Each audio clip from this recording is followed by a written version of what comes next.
Good afternoon, evening, or morning, fellow humble listeners. Welcome back to Absurdum. I'm Alex Adams. I'm Dallas Kazabuski. And we're back at you with another podcast. And this is the podcast where we take different subjects and we argue or talk about them until they become absurd. And today's mutual topics, we got a double header for you, ladies and gentlemen. We're going to be tackling, and this is sort of like a bittersweet subject. We're going to be tackling the idea of cynicism and a cynical outlook and sort of a disempowering outlook based on the news or media or the kind of things that you take in, and really what maybe can be done about that or to even address that issue. And also pasta. Dallas, would you like to that's right. take the reins here? So the literal climate and the political climate being what it is, and us having a means of actually making something and making a stand or a comment on something, I thought it'd be a good idea to kind of address the negative elephant in everybody's room. We here at Absurdum, we try to keep things light, positive, and also productive, but we feel that we have to try to at least address what's going on, and then maybe provide some alternatives, some different viewpoints, perspectives, blah, blah, blah. And for those of you who are a little bit too bogged down by this, or who view themselves as the masters or the master avoiders of cynicism, we're going to talk about pasta later in the program, and I'll include a link or something that you can just skip we might provide you in the show notes. You could just skip ahead to the linguine if this is too heavy for you guys. Yeah, if you're really interested in a full deep dive hearty about that, zesty all grain discussion of cynicism. Yeah. All right, so let's jump right in here. What is cynicism? What is this pervasive problem that people are dealing with nowadays? And I got to preface this by saying I feel that because you mentioned a moment ago that the elephant in the room, how things are today. I'm going to go ahead and suggest that for those of you who think that this is a unique problem, it really isn't. It really, really isn't. If you're looking around and you're seeing doom and gloom and this sort of apocalyptic stress, we spoke about stress in episode 4 or 5, I believe. This is not a unique thing. This has been pervasive throughout history. So what is this problem, Dallas, that we're struggling with? Well, okay. So some perspective for the audience here. I mean, we're both male. We're both Caucasian. We're both Canadian. I'm 1/16 Chinese. Yeah. Well, we're all humans. Except those aliens out there, bless be Zorgon. So Nanu. we come from, and we're both Canadians. I'm living in France. We come from a very specific kind of background. It's mostly similar between the two of us. And first world English speakers, internet readily available. We are aware of the limitations of perspectives that we have, and we're doing our best to broaden them. So I would outline the problem as such. It's a combination of technology, socialization, politics, and you combine that with problems that we've had for quite a while that are only becoming more apparent because of those three things. So technology. Let me run through this quickly. Technology. You ask any person, generally over a certain age, and they will blame technology for the downfall of everything. These people, they're reading newspapers on the bus and they don't socialize. Oh, sorry, that was an argument from 100 years ago. These kids and their smartphones on the bus, and they don't pay attention to anything or anyone. They don't talk to anyone. So we've got the written word is going to destroy everything, saith Plato 500 years before Christ. Yeah, exactly. So we have an issue where technology is moving quickly. And sometimes, and there's a wider spectrum now of people who have it, who don't, who understand it, who don't, and who use it wisely and who don't. Then you add on top of that socialization. So I would consider this, sad to say, but I would consider this the normal problems that we all have. The haves versus the have-nots, rich, poor, different perspectives, conservative viewpoint versus liberal. And I guess maybe I blended the third one, which is politics. We all know what's going on right now in a certain country in the Western Hemisphere. We know it because the news will not stop talking about it, and because there are some definite problems. And I argue that these problems have existed in various places and in various states of development for quite a long time now, but you have a lot of these issues and a lot of these trends pushing them all together. And the bottom line is the thing we're trying to address here today in the first half of this is there is a lot of negative thing. There are a lot of negative things happening right now, a lot of negative perspectives, a lot of stress, and a lot of doom and gloom, as you say. And we're here today to try and shed some light on that, punch through that, maybe provide some alternatives to that. So, yeah, that's a bit of a long-winded explanation of where I think we are. Basically, But short answer: very Trump poignant. is ruining our lives. No, but there's a lot. Can you believe what he tweeted next? Let me retweet the tweet. Yeah. And read that tweet. Oh my God. Yeah. Yeah. The original, when you first suggested this to me, Dallas, I immediately thought of Diogenes, who was the first cynic, who was actually, as we, this was a dude who lived in a giant clay pot. He lived with dogs. He took dumps in the theater, and he would very frequently pleasure himself in public. He was coined to say, "If only rubbing my belly." Is there like a blue check mark? I think it's Herodotus. I'm actually, you know what? To be honest, I might be speaking right out of my butt. I'm making a Twitter joke about whether or not it's verified. Where's that PubMed article? I remember him saying something like, "If only rubbing my belly removed my hunger." So this was like a kind of dirty fellow, but that's where, for those of you who are interested in the etymology, the word cynic comes from the rejection of standard norms.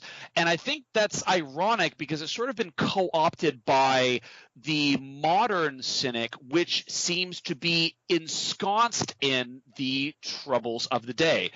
And when we talk about troubles of the day, the trials and tribulations are really actually quite narrow compared to the whole sensory experience of somebody's day. So a variety of things can be happening in your world, in your environment, in your community that are real.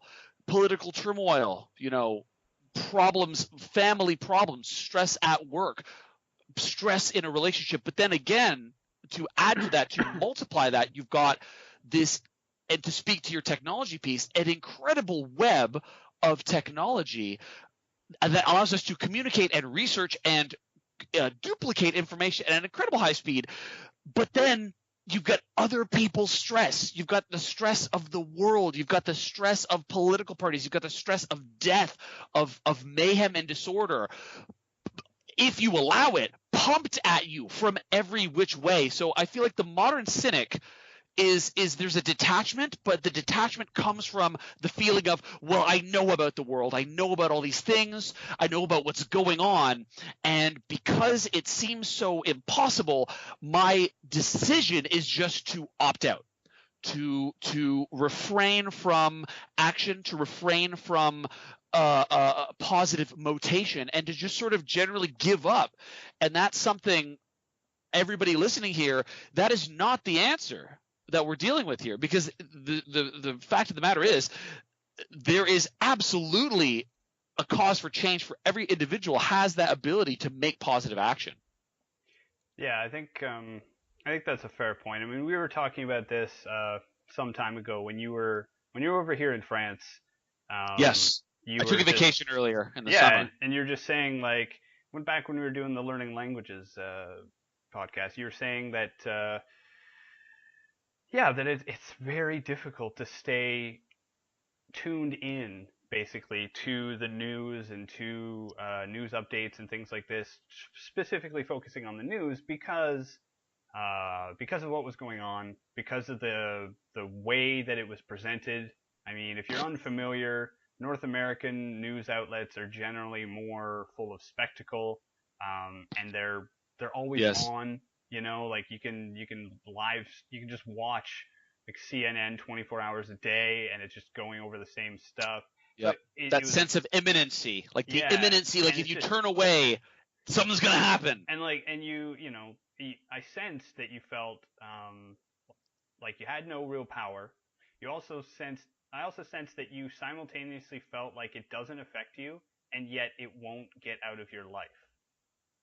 Yes, it's to speak. I mean, to speak personally for a moment, I have like my solution, which is not the it's not to sort of say the answer or the correct solution, but my solution has been um to turn it off.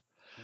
And for better or for worse, the reality of it is I came to a point in my life where I was like, I can't cope with with Facebook. I was getting like emotionally triggered on Facebook with people's political agendas and people's opinions that I felt very, very beleaguered and sort of handcuffed, because in these public forums on social media, I feel like a lot of listeners can relate, where you can't really express who you are on Facebook or Instagram, and I don't really think it's even possible to really. I guess it would have to take a great deal of inner courage to really bury yourself and be vulnerable in a social space.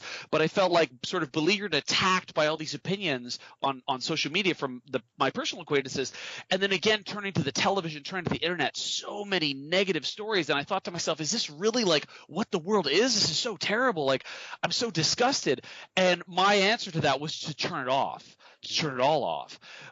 Now, I feel like the problem with that, if I could put myself on a on a spotlight here, is that seems to me like a passive strategy, and and to be, I mean, I don't know how to properly pronounce his name, but Thich Nhat Hanh, he wrote Being Peace. Is this a Southeast Asian, Vietnamese Vipassana Buddhist sort of spiritual master type?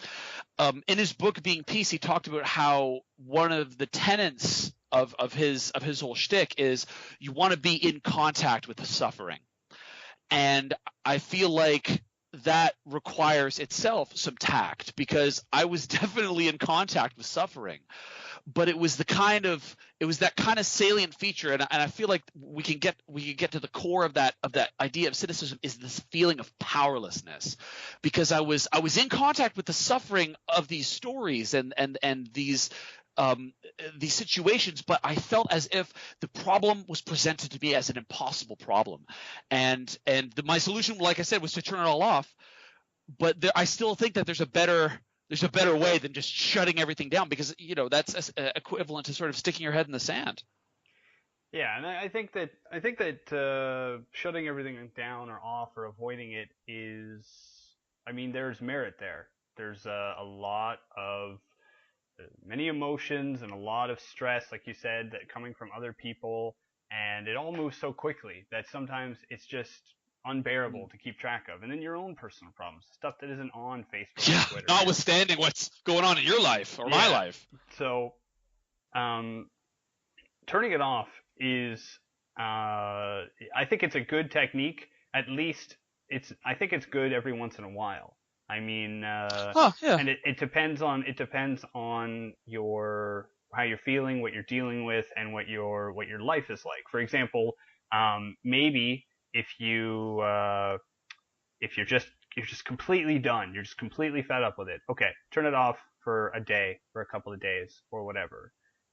If you're just like upset, you read 5 tweets in a row that were pretty bad, ignore it for an hour, whatever. We all Yeah. have different lives. We all work different ways. Now, A sabbatical. yeah, I think the first thing that we have to look at is we start from ourselves and we work outward. I mean, whether you believe in So agree. whether you believe in selfishness, like selfish determinism, or you are an altruist, even the most like altruistic person who wants to give to others has to realize that you are a vehicle, and if your vehicle its fuel is empty, you are useless.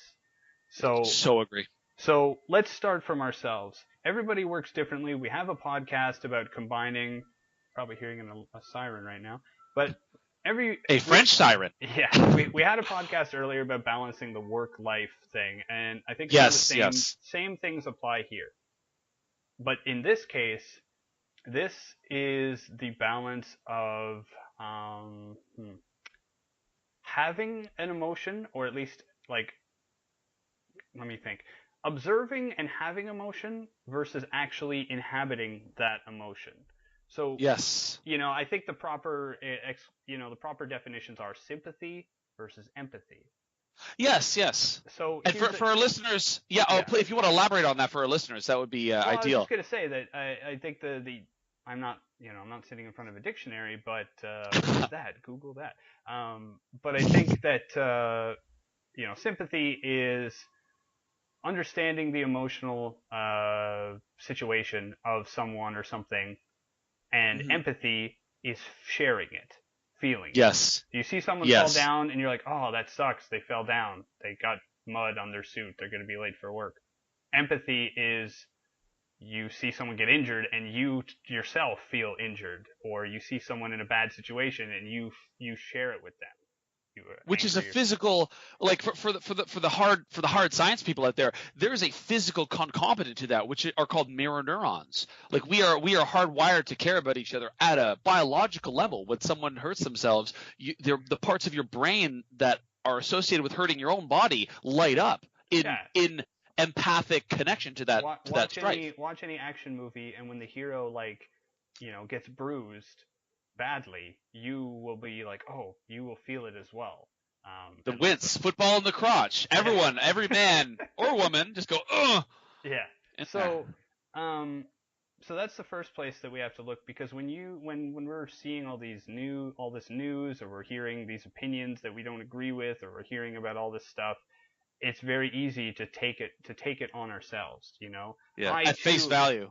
I too am angry about sexism or misogyny or misandry or racism or whatever. And Yeah. I mean, obviously we should be angry at many of these concepts, but sometimes we feel personally we empathize too much with a situation which isn't our own. And when I say too much, I mean you simply embody the emotion negatively. You just hold on to it. You read a news story. You harbor it. This person did. This cop did something that he shouldn't have to this nurse. You're angry about it. That anger is neither good nor bad. But what's the bad part about it is just sitting there feeling like, well, cops are all bad, or nurses are all bad, or the world is so terrible. Easy. And it's to have that momentum. It's that emotion that you just hold on to and you don't do anything with. Yeah. Now, yeah, go ahead. I got to stop you for a second there, because that's an outstanding point, and just made me think about how there's a lot of great systems for what emotions. So, like, negative emotions, in my eyes, aren't necessarily negative. To me, all emotions are just signals to action, and many people have spoken about this. But firstly, when you're angry, what is that anger telling you? A lot of times it's telling you, your anger is telling you that either you or somebody has violated your standards. So you have certain standards of almost like judgments, like this is the way I am, this is the way the world must be in order for me to feel happy. It's like a rule you're giving yourself, and because this situation violated my standards, that makes me angry, that pisses me off, and it's supposed to drive somebody to action, because emotions can be very valuable when they're harbored, like you said, Dallas, when they're just left to rot and sort of gestate. And again, the mind is very, very good at associations. You're pulling in other associations. Oh, I'm angry. Well, your brain goes, oh, well, he's angry. Okay, he or she's angry. Let me pull up these 18 other things that make you angry. Oh, you remember this part, this situation when this guy cut you off, that made you angry? Oh, what about this? That made you angry too. And immediately you're getting more and more. Yeah, one more thing. You're getting more and more angry. Your amygdala is hijacking your prefrontal cortex. You're in through the back route. But what can we do here is the actions somebody can take is what you said, tying back to the fact that we start with ourselves. So is there a way that I can change? I'm like, as a global I, is the way the individual, like, I don't like the way this person treated that person. Well, what can I do? I mean, I can try to, with my words and with posters and with campaigns, to change the way everyone is acting around me, and I can sort of put leather all over the desert. Or I can say, okay, if I can't change the way things are immediately, maybe I can change the way I act, and I can start treating people the way I feel like that situation should have gone. So I think that's a really valuable strategy for people, instead of sort of delving into that hallucinatory. You play that because I don't know about you, Dallas, but I've done this a lot of times. You get that really, really negative situation that you see a video online or you see a tweet or whatever, and you're like, oh, I hate that so much. That guy was such a such and such. If I was there, I would have done such and such to him, and and it's like vengeance fantasies, right? Mm-hmm. The inverse of that is you could say, well, what could have been, and this doesn't apply to every situation, but what could have been, like, how could I have gone into that situation and how could I have changed that for the better? And by focusing on that shift, you're sort of I think it's called fear extinction, or there's some sort of terminology to this in cognitive behavioral therapy. But you're rewiring that path to anger, vengeance, emotional imagination, and you're gently turning it towards a positive, proactive action. And then the beauty about that is you step into new situations, and it's like, oh, well, this person treated this person badly because of their religion or their skin color. I remember seeing like 18 stories in the news. I'm going to be the person who is like Gandhi said, you want to be the change that you want to see in the world. I'm going to be that change, and I'm going to take that positive imagination into the future, into future scenarios. Yeah, and I think the first, I think right away, the trigger to all of this is the ability to observe but not inhabit, or observe and not act. Now, I mean, oh yeah, I'm very biased here because we've spoken about this before in various forms, but for myself, I have a very strong gate in my mind between emotion and everything else. So yes. What'll happen is let's say I read a news story, blah blah blah thing Dallas doesn't agree with, millions of people in the world actually agree with. The emotion that happens is, boom, like immediately I feel, okay, I don't like that, I disagree with that, I even hate that, that's bad, or it makes me sad that other people can't see my viewpoint. Fine. Yeah. For me, years of practice and maybe some genetics or something, I don't know, I put all of that thinking into a box. In the main part of my brain, I acknowledge that box exists of all those feelings and emotions, and then I start feeding other things into the box. I'm like, well, why did they say that? Or why do they feel that way? Or why do I care so much? Or do I care so much? Blah, blah, blah. And you've all heard this before. Count to 10 before you get angry. Blah, blah, blah. Consider other people's feelings before you act on your own. We've all heard it before. Yep. For me, it's fairly easy. But for a lot of people, it's not. A lot of people are, they're either a defensive reactive person, maybe. I used to be like this when I was very young. Or maybe they're not too, because that implies that there's a wrongness to it, but they're very emphatic, like I see a cat on the street and I'm like, a cat. Some people see a cat on the street like, oh, it's a kitty, and they immediately latch onto that, and and this can apply to other things. Donald Trump said this. Ugh, that guy, what a weird person. And then somebody else like, Donald Trump said this. Oh my God, America's ruined. And there are, don't get me wrong, there are a lot of reasons right now, especially, why you would be forgiven for having strong emotions and for jumping to them quickly, because there are a lot of issues that are on the table right now, especially in the West, but everywhere else too, that really justify having strong emotions. But I think the first thing that people have to try to do is they have to try and isolate them. Don't let one bad tweet ruin your day. Don't let one bad comment ruin your self-esteem. Don't let one news story change your outlook on life. And it's very hard. It's very hard to do this. I get it. For me, I've practiced it, and it's mostly easy. It also helps when you grow up watching a lot of science fiction, and everybody else is like, yeah, I like this emphatic character. I'm like, that robot's pretty cool. That Vulcan with no emotions thing. I gotta absolutely put a spotlight on that tactic that you just said, Dallas, because I don't know if you understood how efficacious that can be for the average person. Because we talk about and it is easy to say to people on the outside when we're not in it, and it's important. I mean Feynman talked about the first step is you don't fool yourself, and we are so easily fooled. It's so easy to go into bias so quickly of recency bias and what you've seen. Like that's the fundamental cause of stereotyping. But what you can do, like, first off, to speak to that point, you have an emotion. And this has to be, you have to do this multiple times, ladies and gentlemen, because it's habituated. Things go too quickly for us to think our way. Most people to think our way out of an emotion.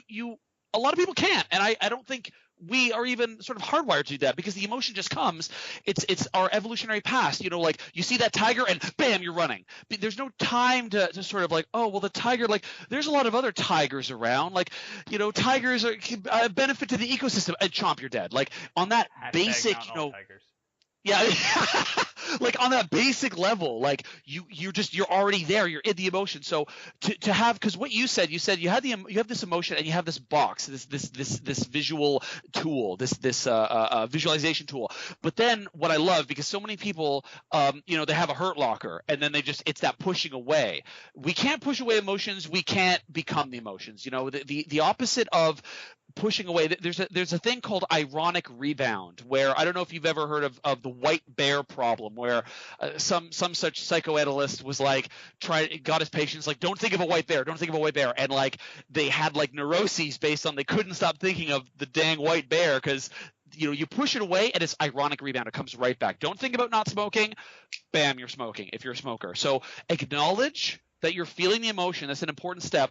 And you had this box, and then along with the box of all the seemingly negative emotions, you were putting in positive things. You were adding in observation. You were adding in tact. You're adding in positive elements, looking at something from a different side, being able to break that cycle of having an emotion inhabit you. And to speak to that on a final point, is there's another bias that I read about recently in this book called The Willpower Instinct by, I think, Jane McGonigal.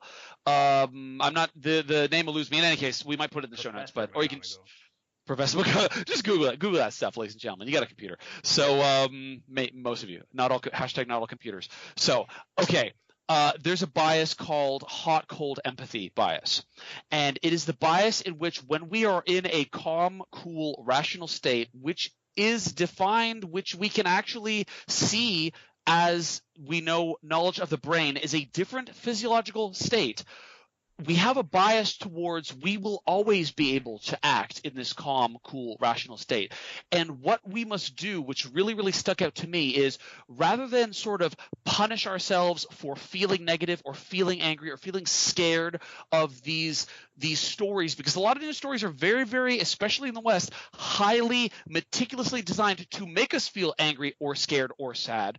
Rather than that, and just saying, well, I'm going to be able to feel fine and I'll be able to rationally control my emotions 100% of the time, all the time, and then you get to that hot side, the hot cold empathy bias. When you're in a hot state, as defined by this bias, irrational, prone to anger, like you're in it. I'm sure everyone can relate, where you're pissed off, like that guy, he did do something wrong. The facts are there, but but again, you are aroused into anger, or you're aroused into fear. And what we must do, and this ties into the idea of turning off the news for a while, or maybe taking a sabbatical from media, from social media, from international media, is we need to support our most exhausted self. I'm going to say that again. While we're in a state of being empowered, we must support our most exhausted self. We must keep that in mind, in the same way that we keep suffering in mind, because there are going to be times where it's just going to be kidney punching us. Like, we won't be able to take that one more Trump tweet, or that one more, go forward or backward in time 100 years.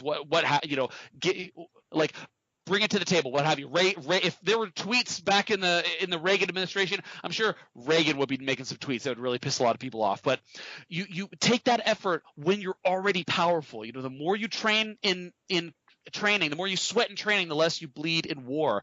So you want to support that state of mind by what? By inculcating those habits so it's automatic. Dallas, you have an automatic habit of when you feel beset by these emotions, you have the box strategy. I've got a lot of breathing techniques that I've learned from a couple of people, a couple of books, and just sort of getting that into your head, getting that into your body physiologically, so you have the tool set to support your most exhausted self.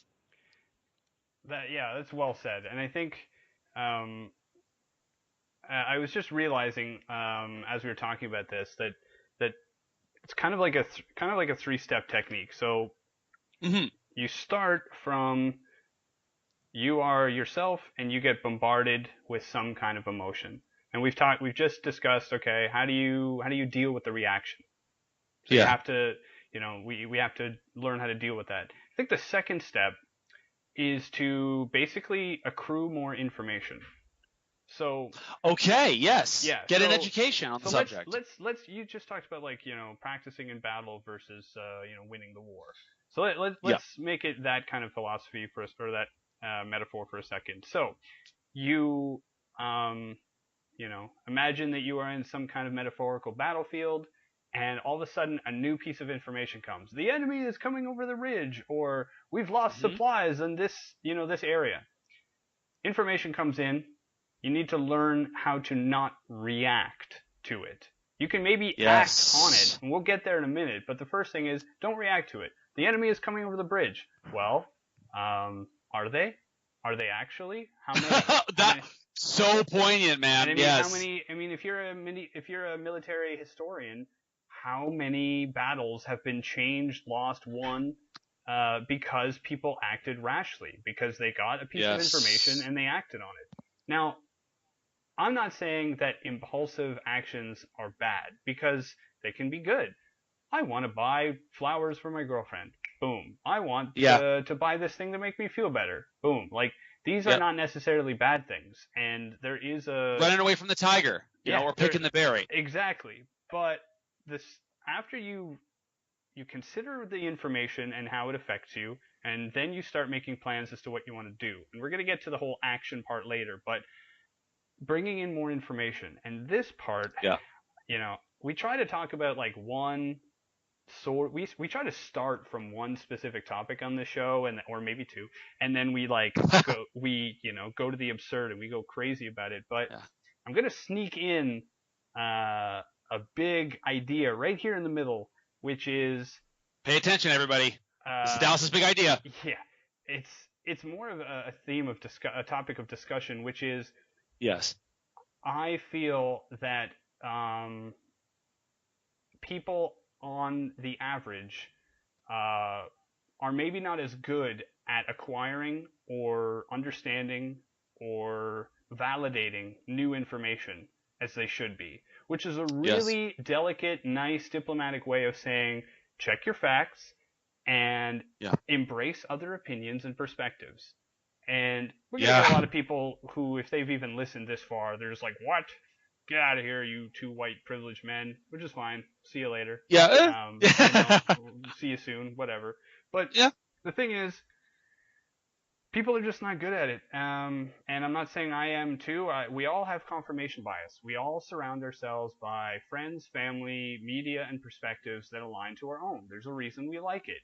It appeals to our own beliefs. And when you come across it's easy and safe. When you come across a belief that is different from your own, or a perspective that is different from your own, at the very least, it can be uncomfortable. At the most, it can be all of these negative things we discussed Scary, before. Terrifying. But if you're going back to that battle scenario, all information is useful if you use it properly. If you just, the enemy's coming over the bridge, and somebody else says, no, they're not, and you're like, oh, okay, they're not.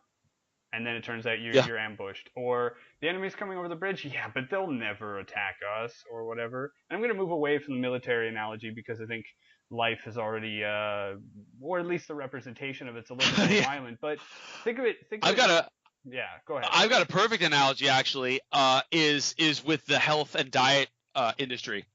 because getting educated, because we started with the first step, which is state. You got to change your state. You got to change the disempowering attitude, because if everything is just about what do I need to do, and you're in a really crummy disempowering state, nothing's going to happen. You need to change your perception or your procedure, the way you're looking at things, or what you're doing, and we talked all that piece about that. But the second piece of getting information, you've got so much contradictory information in the healthcare industry. Like, carbs are good, carbs are bad. Chocolate causes and solves every health problem.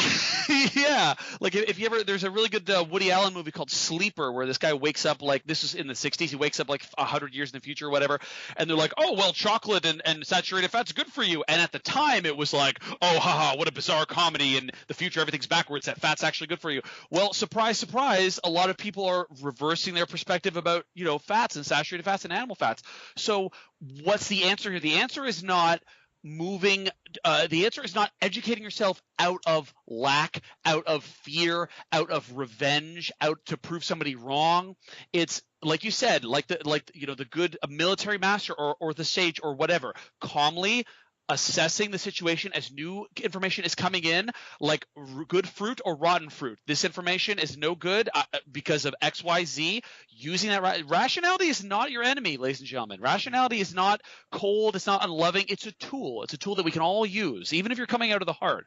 And assessing, so you've got all this information coming in from healthcare, and it's like, and all the clickbait comes into play, like top 10 reasons why you should never do X, top 5 reasons you wouldn't believe what happens next. Doctors hate him. That's my favorite meme. It's like one weird trick that will let you doctors hate him.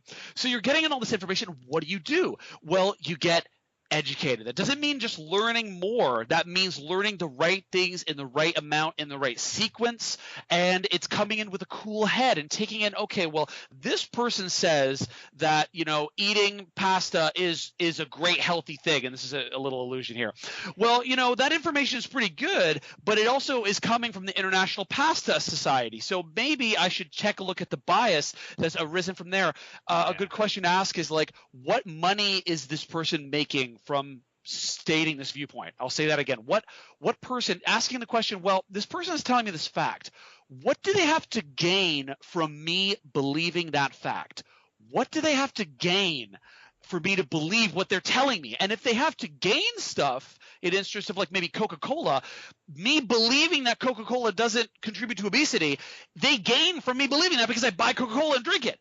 So having that sort of calm, rational, and yes, not really like taking in less, maybe I'll put it this way, like discernment, discerning what information is going to harm me and is not useful, not about harm, but is useless, and what information is useful, in the same way as discerning what different foods are useful and what is useless. And the answer to that is I feel like trusting yourself, using a system, like self-experimentation, because we're all explorers, we're all experimenters. You have, ladies and gentlemen, each individual, you've got the ability to solve that problem. You've got the ability, you've got your own mind, your own ears, and your own perspectives.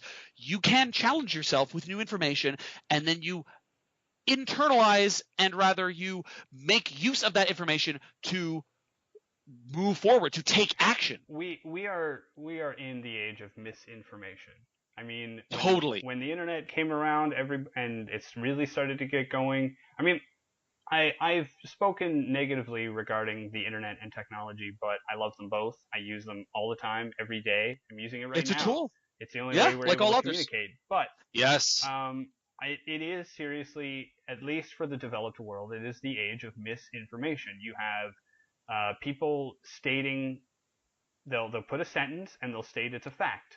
Whereas a fact is something that is true and, scientifically can be repeatable and, verified. It's true on Monday, Tuesday, and Wednesday. Yeah, it's not just true until you're elected. Yeah. So, So there's bias. There is misinformation. There are people claiming one thing. There are people who exchange opinion for fact, and we've all seen it. I think we're all guilty of it. I think it's very hard to remove yourself from that. I mean, you Alex, you've said this a number of times to a number of different people in different situations. Like, you are not, your opinion, or you are not your idea. You love Yeah, tennis. you're not your thoughts. You know, like you love this.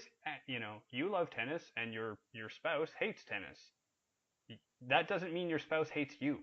It just means they don't Yeah, like this that's thing.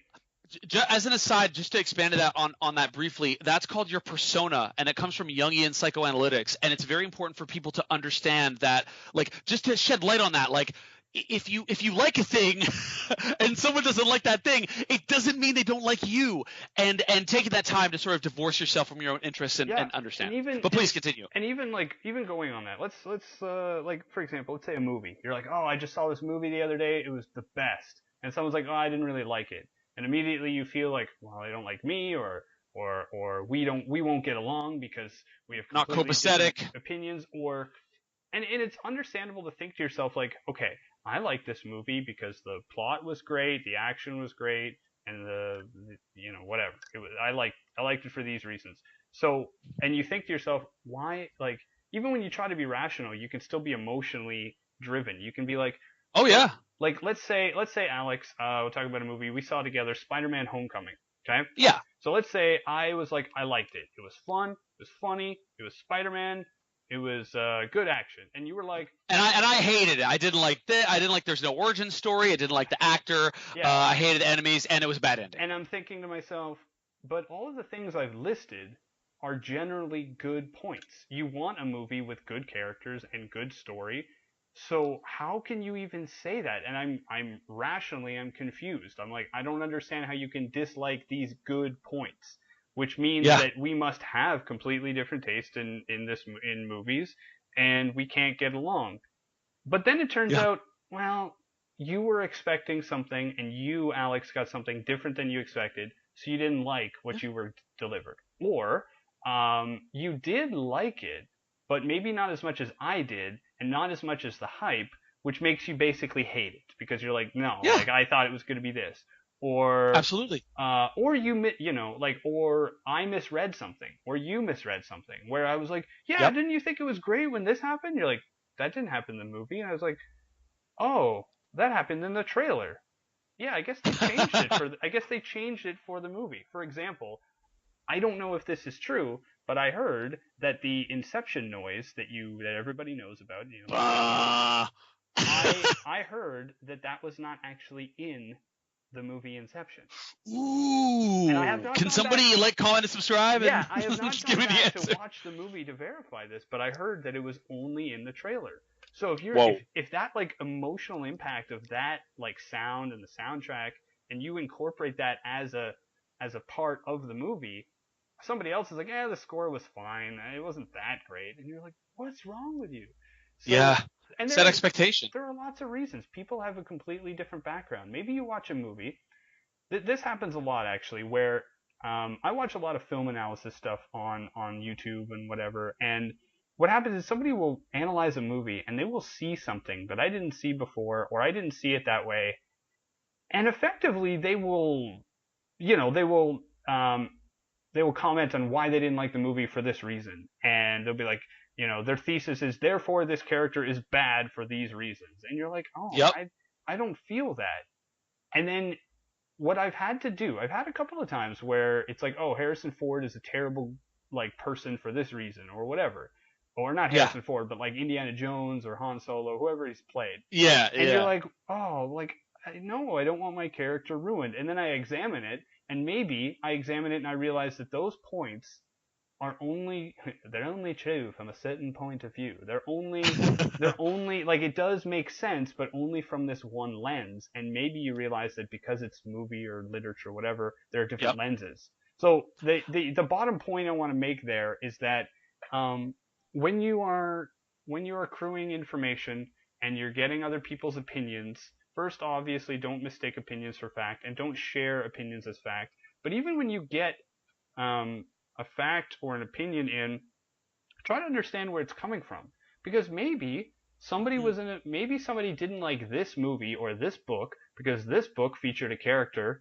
that was slightly abusive, verbally abusive, and maybe they came from an abusive relationship, and so anything like that just sets them off, understandably so. And you, being the maybe lucky or privileged person you are, you have not experienced that, so you didn't catch it. Or you did Yeah. catch it, but you don't feel it is as bad because it doesn't emotionally resonate with you. You should still be able to go, oh, I see. Yeah, yeah, that's too bad. It makes sense. I like this movie, Yeah. but I can see your point. Let's watch this movie instead. Yeah. I'm so glad you mentioned like the idea of lenses and things that are true from a certain point of view. I'm going to throw an Aristotle quote at you, and that's oh, I totally blanked on it. Never mind. So How about oh was it writing will be the death of memory? Is that one of no, Aristotle's? I think that was Socrates, but it was something along the lines. Oh man, that is so embarrassing. Um, in any case, getting more information is crucial. Got it back. You entertain. It is the mark of a wise individual. I'm paraphrasing here, to entertain a thought without agreeing with it. I remember back in late high school, the first couple books I read, the first couple movies I saw were the bee's knees. Like that first, like I think I read like biocentrism or some like a philosophical. I read, um, uh, uh, The Fountainhead by Ayn Rand, and I'm like, oh, this is it. This is how people should live. It was a very like sort of like a philosophical red meat kind of young man's book. If anyone's read The Fountainhead, but it's like, oh yeah, and the reason why and then when people disagreed with those precepts of like the first few books I read, I'm like, oh, what an idiot. Doesn't know this about the book and doesn't know that about the book, and like how could they possibly. And the reason why, not just because of my youth, but because I didn't have enough different perspectives. And the more there is something to be said about noise signal ratio and disregarding disempowering information or too much information and focusing on the key points here. But if I could have one piece of advice to people who are looking to educate themselves on the subject, read books. Don't read blogs. Don't read articles. Those are all great. Scientific articles actually are also outstanding, but read books about the subject because that will really give you that long form perspective. And then the more perspectives you accrue and consider on a similar subject, you start to form a multi-dimensional viewpoint of a given subject or scenario that you want to get educated on. For example, the example we were using was like fitness, health and fitness or nutrition. If you read 15 different diet books, even if they're all baloney, you start to develop a 3D perspective of the situation. Well, and then when you have polarizing opinions and people come in with opinionated statements, your emotions aren't invested because that is not part of your persona. That one book, that one diet plan isn't part of who you are. It's just another perspective. So you can say, well, person A, B, and C said this about carbohydrates, but person D, E, and F said that about carbohydrates. So to speak to that point, education as the second step to sort of crawling out of that disempowering, cynical attitude is so key. Educating yourself with the right subject material and not stopping. So many people stop educating themselves when they find an opinion or a philosophy that they agree with, and they say, oh, this is the way the world is, this is the way they are, I'm going to stop reading other stuff, and I'm going to just sort of chill out on this level with people who agree with me and people who are on my wavelength, and not really sort of – you have to keep wrenching that – it's like the eye of a lens of a camera or a window. You have to keep pushing that open with more books and more perspectives to give you a better viewpoint of the world around you, and with the end goal of being a happier, well-educated person.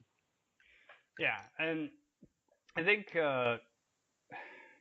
I keep relating this back to like some kind of fighting or martial arts, just because the metaphor is Yeah, easier speak to for that. me. But think about it like this: in this is the training aspect. Mike Tyson said everybody has a plan until they get hit. Sun Tzu said Yeah, punched no in the no face. plan. Yeah, until they get punched in the face. No Sun Tzu said no plan survives first contact with the enemy.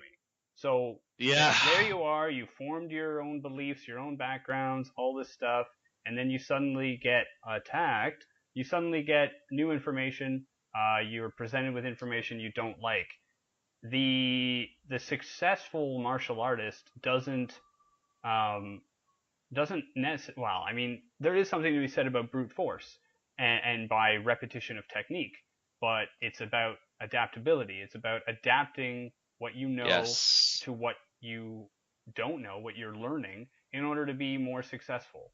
So you I don't know, you want to, I'm talking about the fitness thing, you want to run, Do the splits. well, I'm thinking even like diet, right? So Okay. it says, okay, you want to feel like you have more energy in the day. You're already doing Hmm. some great stuff in terms of the actual fitness. Now you're looking at, you're looking at the diet to complement it as well. Yes. So you get told that fats of any kind are all bad, and that sucks because you like fatty foods. So you feel the emotion of that. Then you start doing the education of, okay, like you said, three people say this stuff, three people say the opposite. You start to build up kind of your own perspective on it. You start to say, okay, Hmm. I understand now why they would think that, or I don't agree with that, but I can see where it comes from, or oh, that's only true in this case. And it's very hard to do in this age because, I mean, there's an article online. It'll be shared by, let's say the American Association of Health and Wellness. Yep. Sounds pretty official. Is it?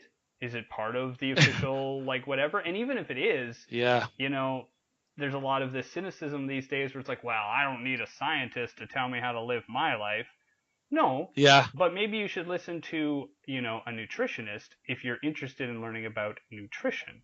Yeah. Um, Or just become your own scientist and like, but don't trust an opinion. Trust your own education and yeah. not be afraid of that. So it's just a matter of it's discerning this information. There's a lot of it out there. You have to verify it. You have to bounce it off.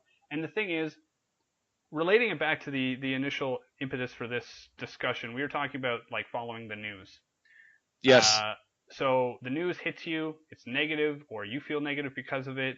And one technique is to shut it off, to allow yourself the chance to breathe and to come back to it.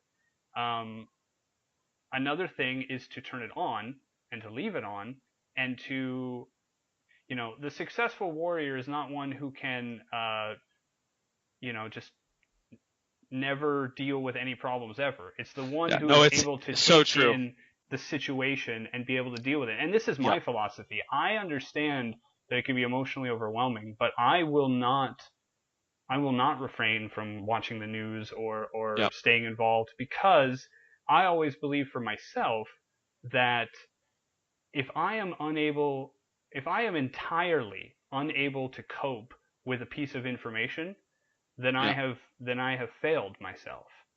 Yep. Maybe I can't cope with it all at once. Maybe it takes time and it takes all this education we just talked about, but the idea of like, and I apply this like on a personal note, I apply this to every aspect of my life. I tell people to Hmm. be 100% honest with me all the time right away.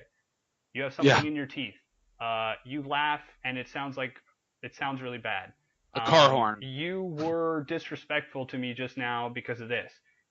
Yeah. I don't ever want to be shielded from that because what I want to do is I want to take that information in, rattle it around against my own perspective, weigh it just as heavily and considerably as my own belief and my own bias, and then incorporate it into my everyday life. Someone says, your speech full of jokes, not funny at all for these reasons. And emotionally, Yep. I'm like, that hurts, and I don't believe Yep. you because they all laughed, so you're wrong. No. I Yep. take it in, I go, why did they say that?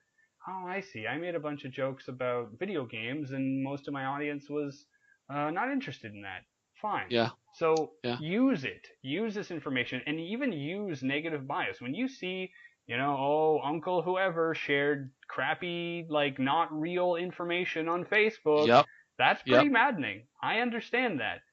Yeah. And maybe you don't want to go down the road of reading their sources because you don't have time or you don't have the emotional energy. But if you Yeah. want, do that. Find out where that information is coming from.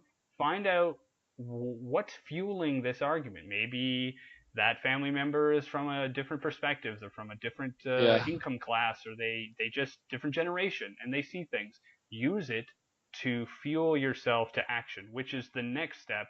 The final step is Yes. the call to action. So Yes. take us away on that, Alex. Okay.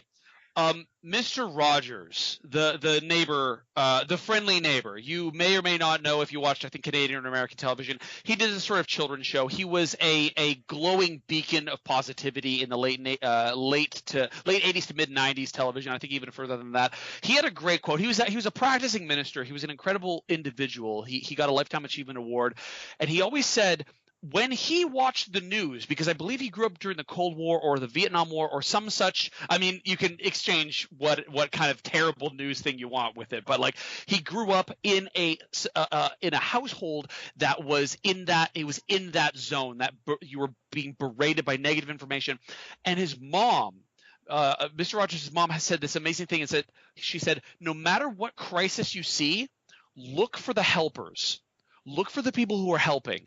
And it was that cognitive shift, that new perspective that allowed him to think and look at that situation in a new way. It doesn't matter if it's a hurricane or a war or a famine. There are always going to be people trying to help.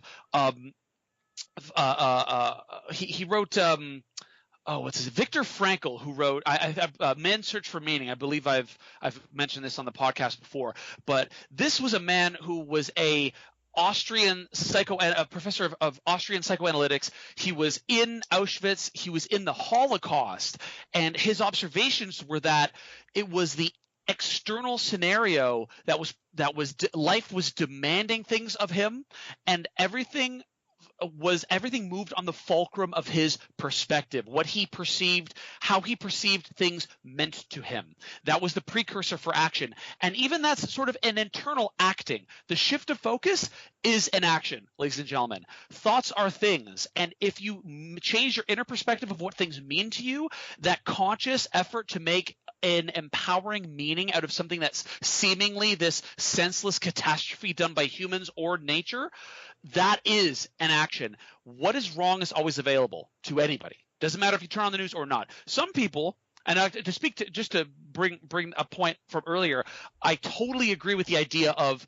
against turning everything off, because then you just make a toy world of yourself. Everything you insulate your world gets smaller and smaller. And our new resiliency, we're no longer capable of crushing coconuts with our hands, but I think our new resiliency is an informational resiliency, our ability to sort of buffet against negative information. That's going to be our new evolutionary trait.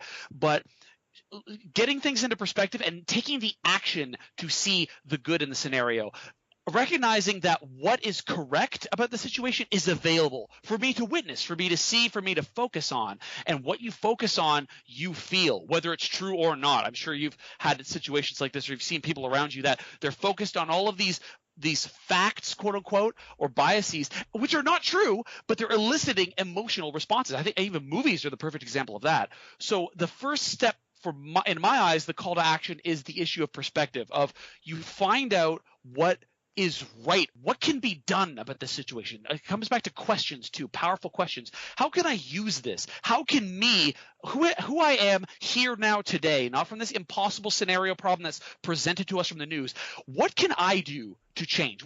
I started giving blood after to overcome a fear of needles, but it became a scenario where every time I saw a crisis, there was an action for me to take. Like, okay, Haiti, Syria, what have you, Canada, the country that I come from. There are these terrible scenarios going. What can I do? I can give blood. I know that in some ways is going to help the people around me, and it's through being that impetus to change that I think is going to take away a lot of that cynicism. Yeah, I agree. I mean, I'm going to come back to your point in a second. I think that you either have to have hope or you have to be stubborn.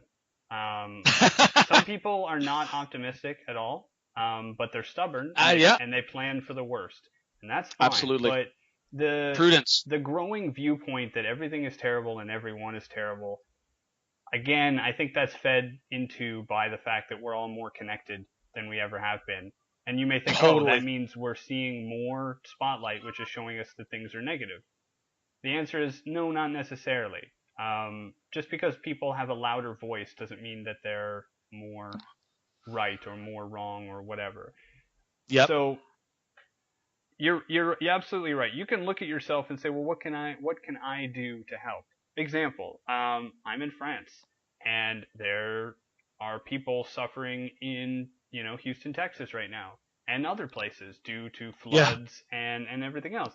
I can't do much from over here. I can't, take a boat out and save people. I can't Yeah. volunteer. Get sandbags. I can't even like I can give blood, but it absolutely does not help those people over there. You can stroke your ego by giving a thoughts and prayers Facebook message update. Well, But now, see, I'm being a cynic now. Yeah, there is something about sharing positivity in the world, but it only goes No, so for real, for it real. only goes so Yeah, far. There are other totally. things you can do. I mean, obviously, you can donate, you can seek out charitable things, and you can donate. Don't forget about the power of your voice.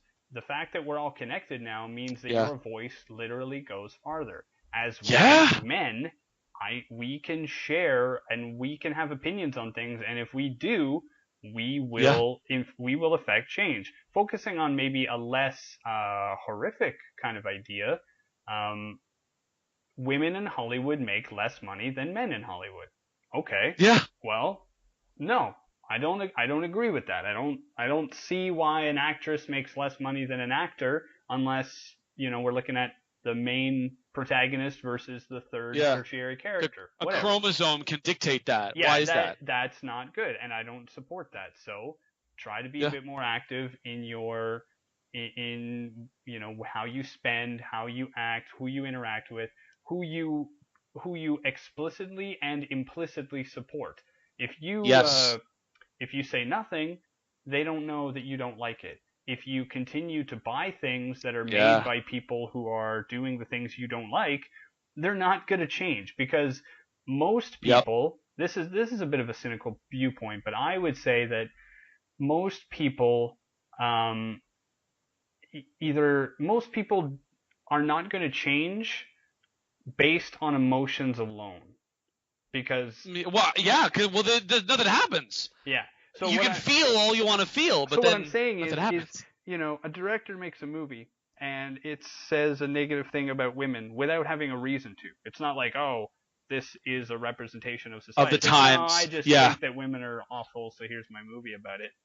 If you Yeah. support that by going to see the movie by saying nothing or whatever, they're going to make their money and that money is going to be fed back into the system and continue to do it.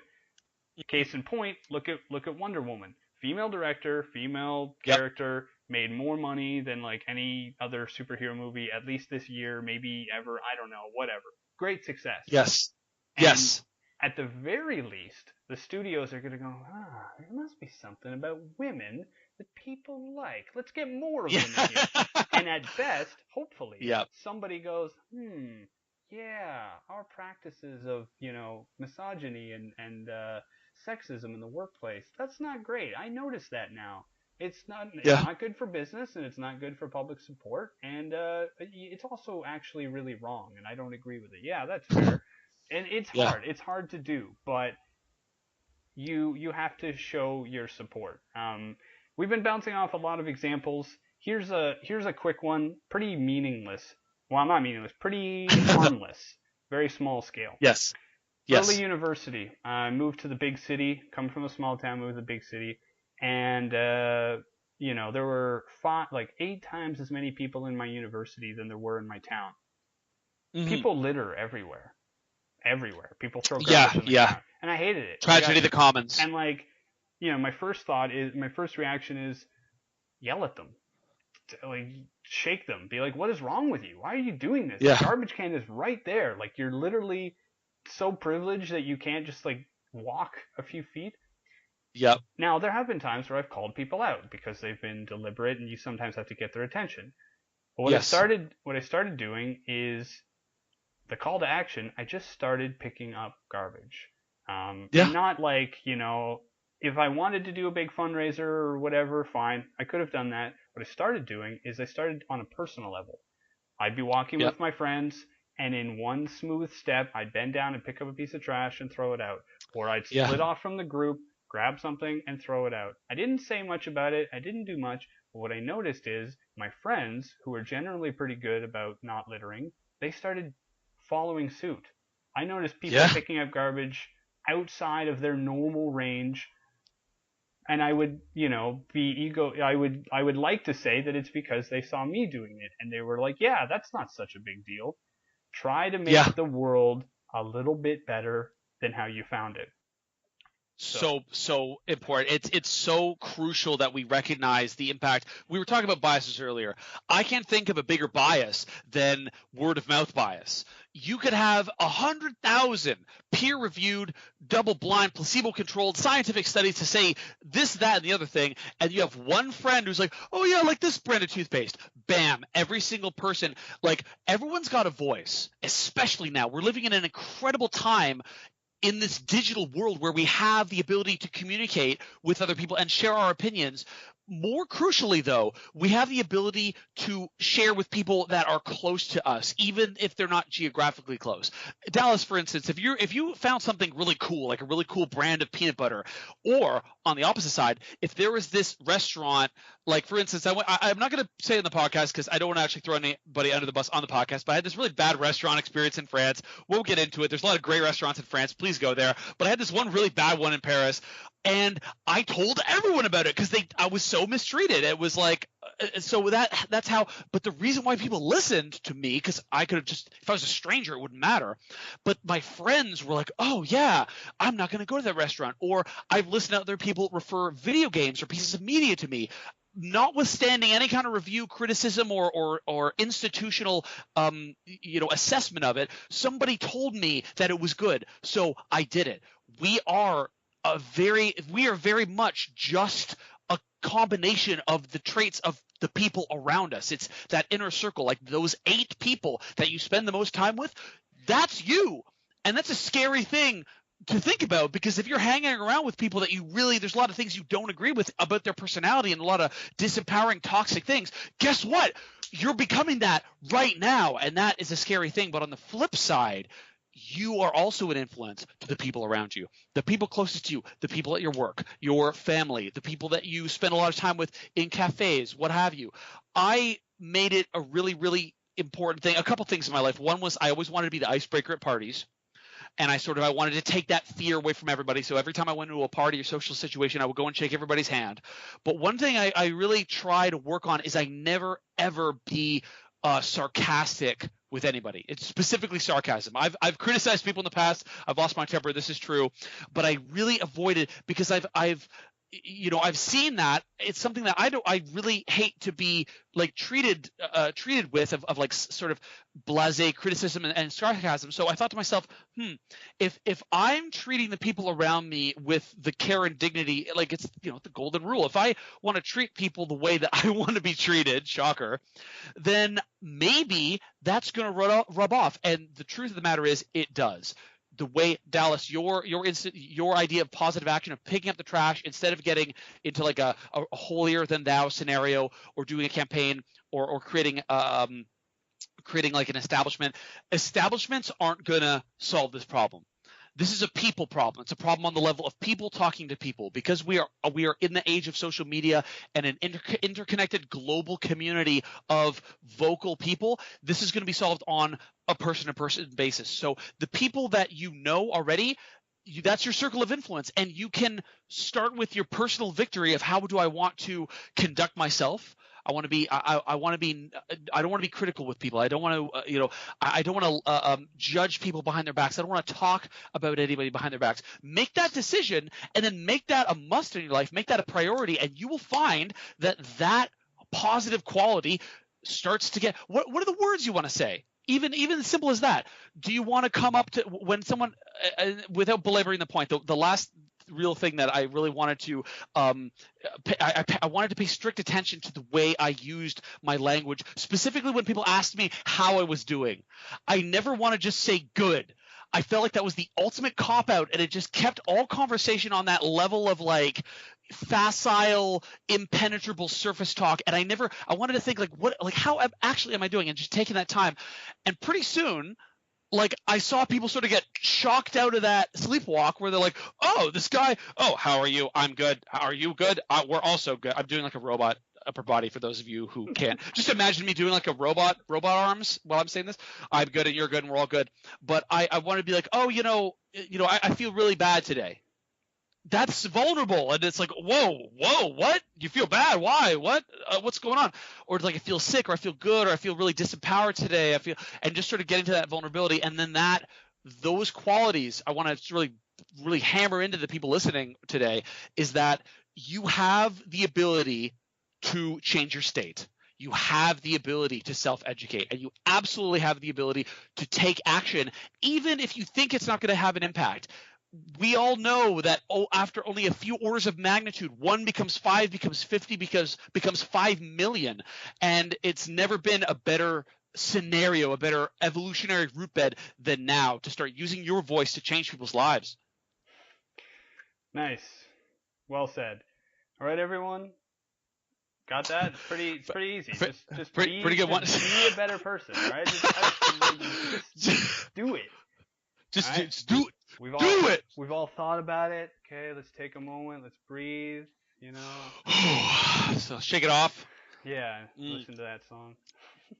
Yep, it's good. Taylor Swift. I saw her live. It was great. Welcome to the second half of this video where we're going to talk about pasta.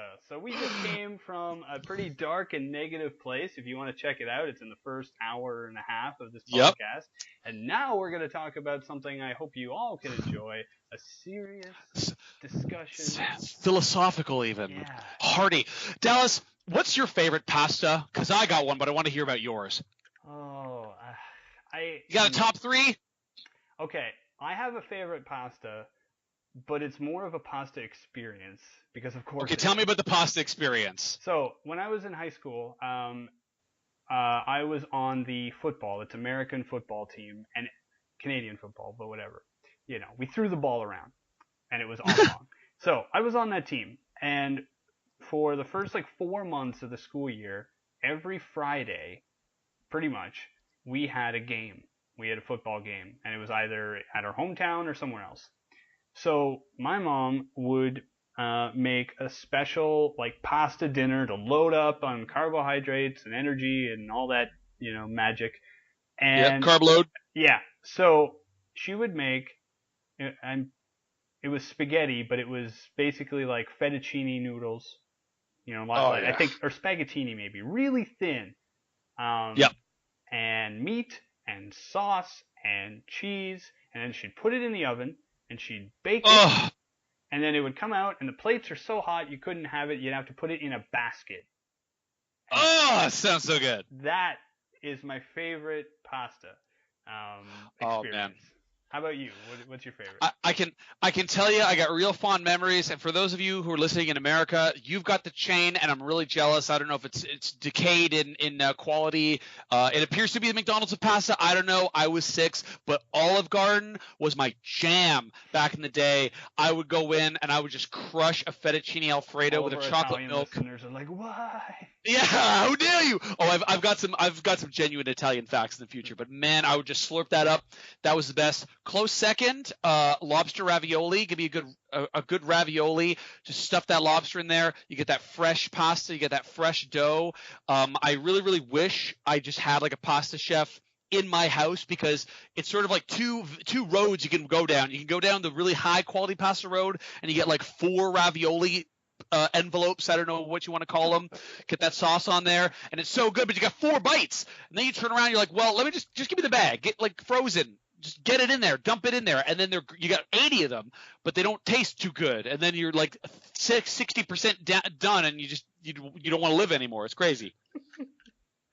What's your worst pasta? What's the pasta you hate the most? Is there such a thing? Do human beings hate pasta at all? I don't. Yeah, doctors hate him. No, One weird trick. I don't know. I mean,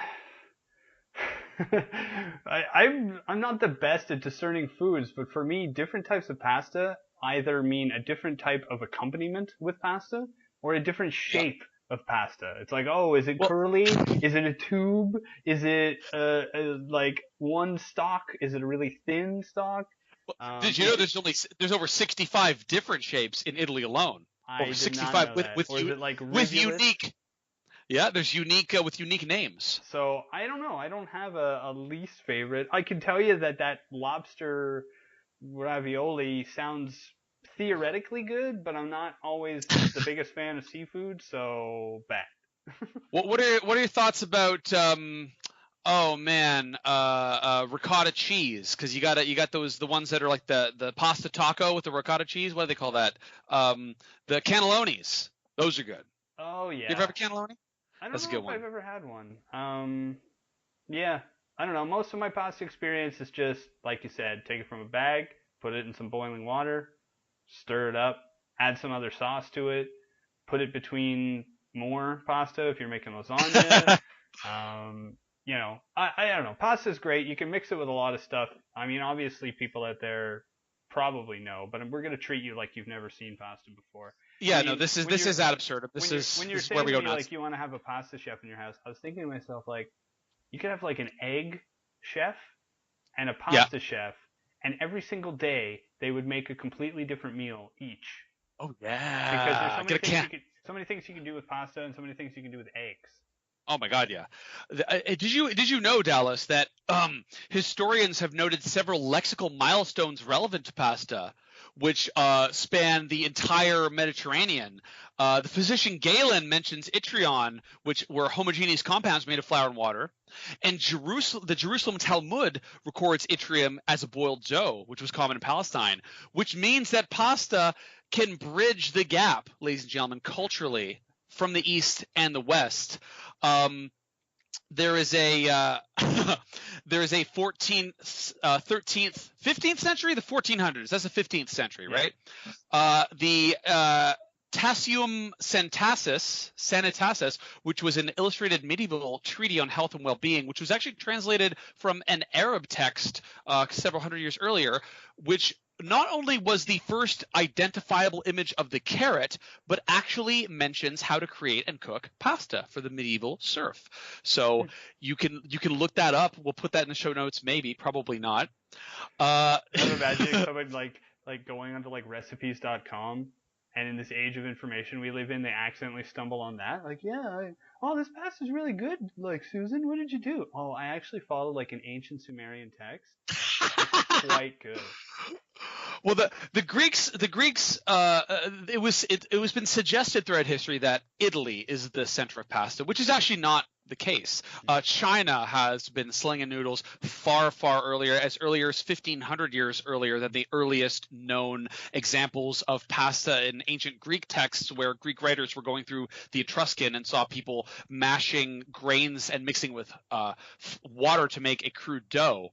But that pales in comparison to the ripe old age of 1789, which was the age that Thomas Jefferson brought pasta to America. And there's a very funny Wikipedia picture of him smiling gaily while rotating a mound of spaghetti noodles. Oh my. Very nuts. So I mentioned earlier, I'm spitting pasta facts at you, buddy. I did some research over here. Here's one for you. Tell me. That I learned. It's one of those ones that you learn and you're like, oh, I should have known that. So it's a joke among a lot of people that well, here's the question: How do you determine like the right amount of pasta to make? I don't know, Dallas. How do you determine the right amount? The joke goes as follows. Step 1, take the amount of pasta that you think you need. Step 2, wrong.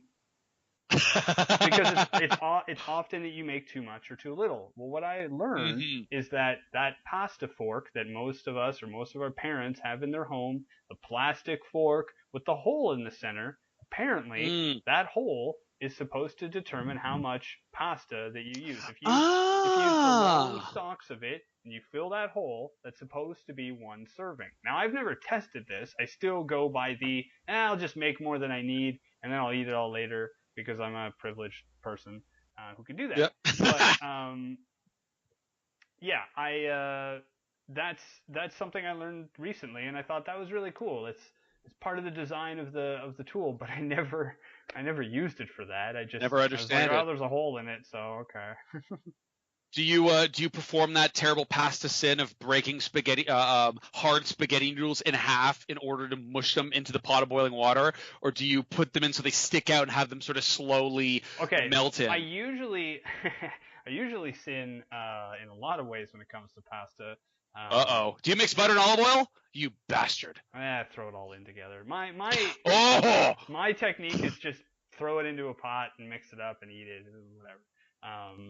You should see how I bake cookies. It's horrible. But so with pasta, I used to just throw it in and boil the water and then have the noodles fall in. But one of my apartments actually used it was like a gas stove.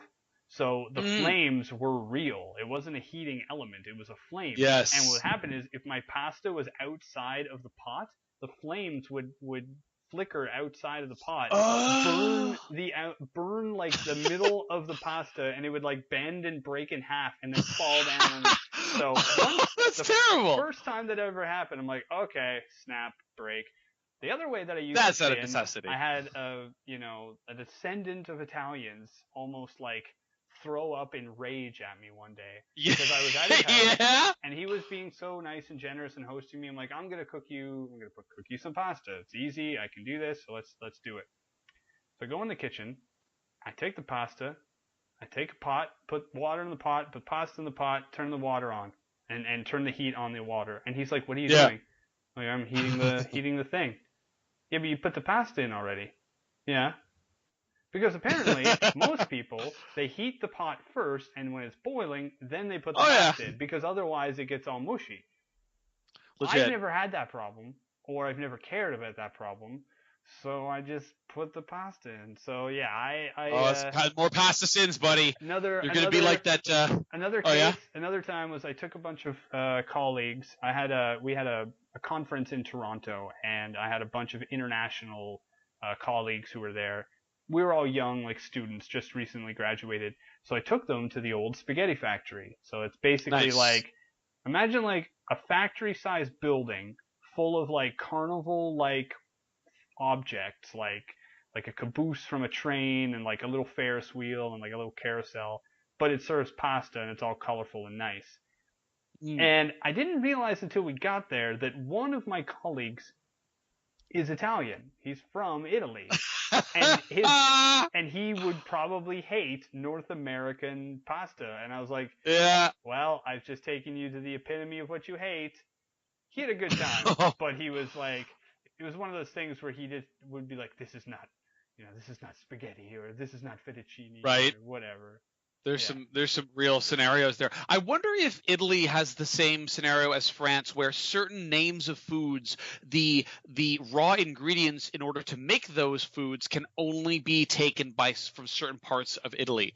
Because I know in France, that was something that I learned about in France. For those of you who are unfamiliar, certain things like champagne, if in order for it to be called champagne, it needs to come from Champagne, France. That means those grapes need to come from Champagne, France. You can't just slap the word champagne on there. And I'm curious. That's one thing I didn't research, but I can tell you about a pasta sin I used to do when I was very young. Is we would have spaghetti for dinner, and my mom would leave the strainer full of the cooling unsauced noodles over the pot of water, and I used to sneak in around 7:30 in the evening after dinner and take that gelatinized puck of unsauced noodles and take a bite out of it like it was a cookie, and then put it back into the strainer. So anyone who would be taking pasta noodles out of that bowl would see a bunch of slobbered on half munched noodle bite mark coming out of that puck.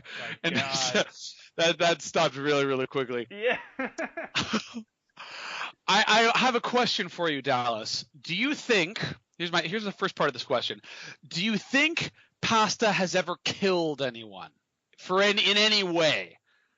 Wow. What do you think about that? Has anyone ever died from pasta intake? I mean, usually with these kind of questions, I say probably, because I don't know. But I guess somebody like choke on it or overeat it or something? Oh, I'm glad you said choked on it, because the other part of my question is, would you believe me if I told you that there was a pasta specifically designed by Italian peasants to kill people via choking? Okay, so are we talking like basically Italian ninjas here, where the Italian peasants are like, we must form a weapon out of whatever farming equipment we can find. Therefore, we'll use scythes and like sticks And the Italians are like, we shall use our food to kill them. That will work. Enter strozzapreti, the killing pasta. Comprised of a twisted corkscrew-like dough, fat noodles, was created in Italy in the 17th century as a revenge plot against gluttonous clergymen. The pasta, this is my copy, no one wrote this. This is my own research. The pasta was designed to clog the throat and be difficult to eat quickly. And when the individual female peasants, there's a name for it, the pasta literally means priest strangler. The female peasants would twist this dough and would pray over the dough, chanting, Managia ate, thou be damned, as they twisted the strozzapreti dough into small corkscrews. And historical accounts range of various holy men at that time dying at their plates of strozzapreti. It is still deliciously observed today. It is still enjoyed today. So, like, if you're like a really rich person who only, you're a gourmand and you only dine on the finest, exquisite and rarest foods. Yes. And you have like rich, rare meats. Maybe you have like a killer bucket list where it's like, I will eat the most dangerous foods ever. So you eat that puffer fish that only like Fugu. one part of it. Yeah. If you eat one part of it will like be good and the rest will kill you. So you eat that blindfolded. And like you eat like, I don't know, what's another, you eat like a hot dog or something because they've been level 4 hell ramen in Japan. Yeah, spicy yeah. Like you friggin' crazy peppers that like have reportedly brought people back to life. They're so powerful. And then you eat this corkscrew pasta. Choke pasta. The priest strangler. That's amazing. I didn't know that. Not at all.